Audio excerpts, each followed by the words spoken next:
Y de repente la Kabbalah, que estaba en tantísimos ámbitos, aparece dentro de un ámbito político como es el Parlamento inglés. Un legislador británico judío lamenta la muerte de la reina Isabel con una lección de Kabbalah. Vamos a ver de qué se trata esta noticia, por eso quédate hasta el final de este video.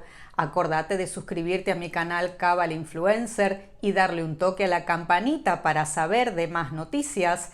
Recordá que podés dejar tus comentarios aquí abajo y que además hay un corazoncito con el signo pesos en donde podés dejar tu colaboración.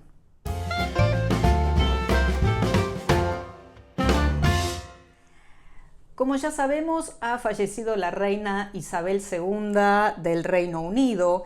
El nombre era Elizabeth Alexandra Mary, nacida en Londres en 1926. Desde su ascenso al trono en 1952 hasta su muerte, fue monarca del Reino Unido y además soberana de otras 14 naciones de la Commonwealth, como pueden ser Canadá, Australia, Nueva Zelanda, Jamaica, etc. La reina Isabel, quien visitó más de 120 países a lo largo de su prolongado reinado, evitó visitar Israel. Nos preguntamos por qué. Mucha gente cree que esto formó parte de un boicot informal y debemos recordar que ella aún no era reina cuando el mandato británico decidió la partición de Palestina. Vamos a comentar ahora lo que es la importancia del nombre, que es un tema fundamental dentro de la Kabbalah y qué sucede con Isabel II. En 1917, el rey Jorge V tenía un problema muy grave de imagen y liderazgo. Estaba fuertemente emparentado con las casas reales de sus enemigos en la Primera Guerra Mundial. Recordemos que Inglaterra y Alemania lucharon en contra, eran adversarios, eran enemigos tanto en la Primera como en la Segunda Guerra Mundial. Y había un problema grave porque el apellido del rey era alemán. El apellido era Sajonia-Coburgo-Gotha. A partir de marzo de 1917, cuando el avión alemán de marca Gotha comenzó a bombardear Londres, el nombre del rey fue directamente aborrecido por sus súbditos. Él no tenía la culpa, él era ciudadano británico que había nacido allí mismo, como su padre y su abuela, la reina Victoria, y a su vez los ancestros de esta. El problema es que su abuelo, quien le legó el apellido, pertenecía a una estirpe ducal alemana. Jorge V decidió cortar por lo sano y borrar cualquier referencia alemana en su nombre. Así emitió un edicto real en el que declaraba que, a partir de la fecha de esta nuestra proclamación real, nuestra casa y familia serán denominadas y conocidas como la Casa y Familia de Windsor. En primer lugar, no hizo el cambio de nombre ritual que, por ejemplo, propone la Kabbalah, que son temas fundamentales dentro de lo que es el misticismo judío, que tiene que ver con la identidad, que tiene que ver con un sello, con la posibilidad de elevación. Y de estos temas en especial podés tomar mis cursos, podés adquirir mis clases que se ven en mi página web kabbalahinfluencer.com. Sobre estos temas trabajamos en extenso, en forma intensiva, en las clases de la formación inicial en Cábala hebrea.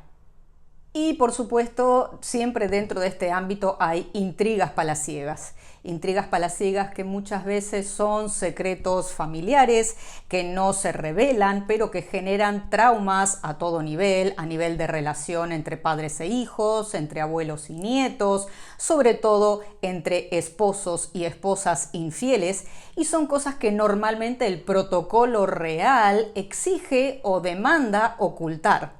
Y esto puede generar ciertos problemas, no solo en la opinión pública, sino también en la descendencia de cada casa real.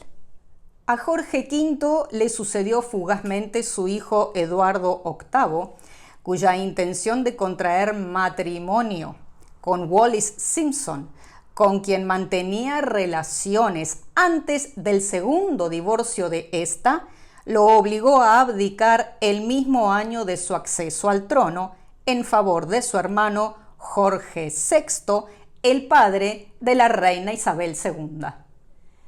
Y tenemos aquí más temas relacionados con el nombre. Fíjense qué importante es esto. Isabel, cuando se casó con Felipe de Edimburgo, había tomado el apellido de este, Mountbatten. Y era probable que la dinastía real volviera a cambiar de nombre para pasar a llamarse Casa Mountbatten en vez de Casa de Windsor, que ya había cambiado su nombre.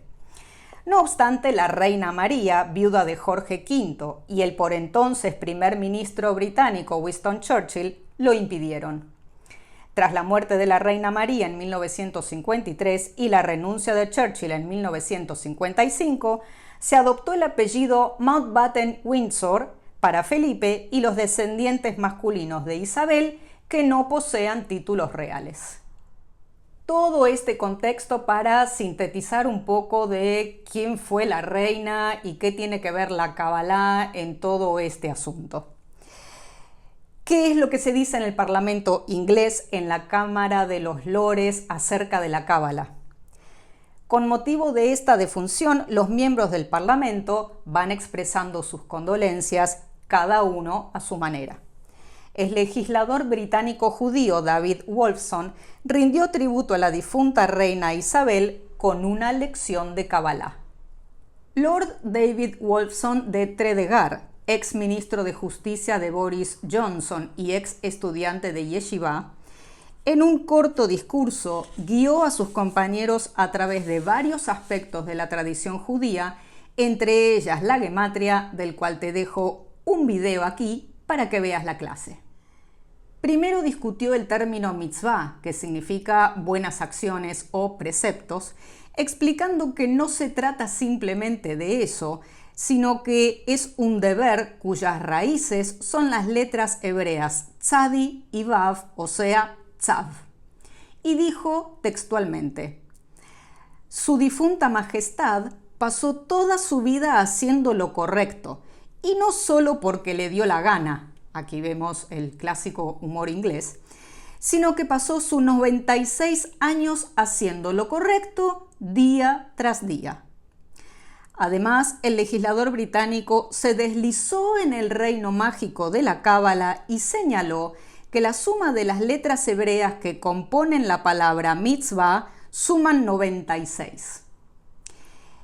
En una de esas coincidencias, que tal vez no lo sean, el valor numérico de la palabra hebrea tzav, es decir, la raíz de la palabra mitzvah, tiene un valor numérico de 96 y 96 son los años que vivió la reina. Es decir, la reina hizo la mitzvah de hacer lo correcto. También señaló que en las sinagogas de todo el mundo pronto concluirá la lectura de la Torá, es decir, va a ser Rosh Hashanah, y que la tradición dicta que se comience de nuevo con la lectura inmediatamente en un intento de establecer un paralelo con la continuidad. Se llora y se lamenta la muerte de un monarca y se da la bienvenida con alegría a otro. En este caso, el rey Carlos III. Muerto el rey, viva el rey. Terminada la lectura de la Torá, comienza la lectura de la Torá. Comentó Wolfson textualmente: cerramos un libro largo y bueno que tuvimos con nosotros durante tantos años, y estamos a punto de abrir otro. Mientras todos oramos para que Dios salve a nuestro rey, también oraré por él para que tenga una gran mitzvah de hacer lo correcto, porque esa es ahora su deber. Entonces mañana, por primera vez en mi vida, no rezaré en la sinagoga por el príncipe Carlos, sino por el rey Carlos, dijo Wolfson. Es tradicional dentro del judaísmo bendecir y rezar una plegaria por los gobernantes. Es una regla, una halajá con la cual tengo mis muy serias reservas, independientemente del origen de la misma. Los gobernantes han perdido total credibilidad y todas las administraciones han probado ser corruptas. En todo caso, rezar por lo que le faltó hacer o los errores que cometió y que eventualmente pudieran ser perdonados. Y en vez de rezar por los gobernantes, ¿por qué no rezar por el pueblo? La reina Isabel tuvo una visión diferente de la monarquía y ha realizado una paulatina transformación de esta institución a una más compatible con el siglo XXI. Muchos dicen que se ha convertido en el paradigma de los monarcas europeos que pretenden imitarla, pero me parece que no les sale, y estos cambios se quedan en el palacio donde no está la gente de a pie que aún lo sostiene. Soy Ruth Perkovics, la profe de Cábala. Suscríbete a mi canal, acordate de dejarme una colaboración dentro del corazoncito con el signo pesos, unirte a mi membresías que tiene un montón de posibilidades y un montón de ventajas. Nos vemos en el camino. Shalom.